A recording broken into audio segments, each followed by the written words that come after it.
be back here down in the South, man. I had a real weird experience last time I came down here.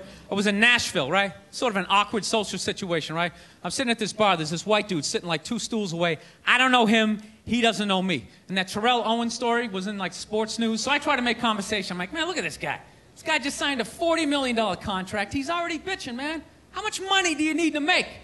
And the dude looks at me. He's like, you know what I say? And then he looked over his shoulder, which I now know is the telltale sign that the N-word is coming, and it's coming hard.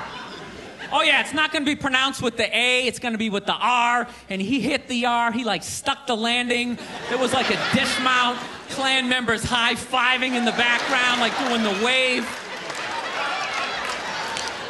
Just out of nowhere. So now, immediately, I'm looking over my shoulder like, dude, what the hell are you doing? You know what I mean? I'm waiting for, like, this hail of black fists to come raining down on top of me. I hate when people do stuff like that. That dude made me part of, like, a potential ass-kicking that I had nothing to do with.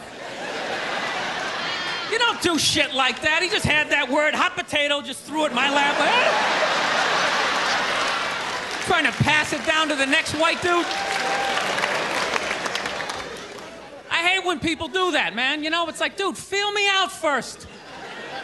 Ask some questions. Do you like to fish? Have you ever fucked your sister, right? I start rattling off answers, then you go old school. You give me a pamphlet, you tell me about your militia. Don't just dive into it. That dude was one of the angriest people I ever met. I should have known that word was coming, because he was just watching Terrell, right? Anytime I would bring up, look at man, that guy's talking trash, he would just like flip out. He won't shut up! You know those people get like so mad they're not even looking at you? Their eyes are up, you just shut up and play the game! You know what's funny? I don't even like Terrell, but now I love the guy. Because every time I see him talking trash, I know this idiot in Nashville is just losing his mind, like kicking over his kitchen TV. Shut the fuck up!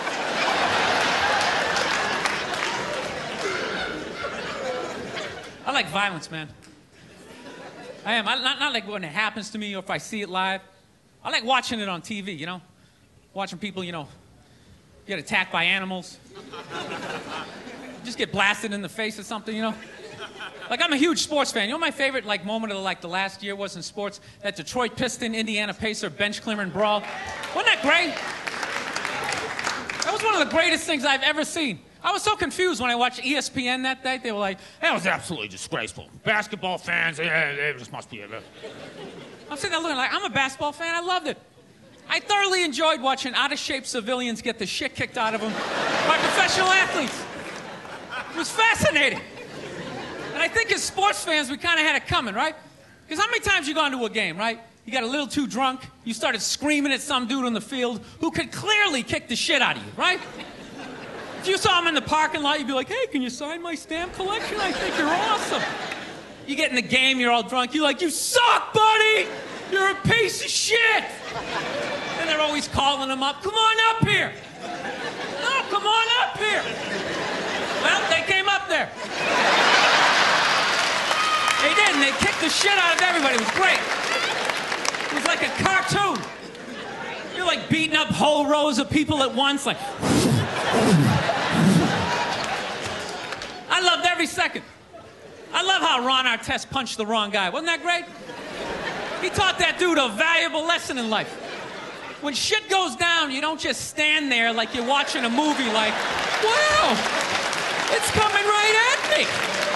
Must be in 3D or something. That was a 5'6", 110-pound white dude, had an angry 6'10" black dude running right at him.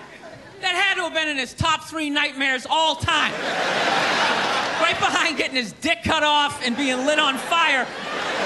And he just stood there. He's like trying to explain himself. Well, I still have the liquid in my cup, so there's no way I could have...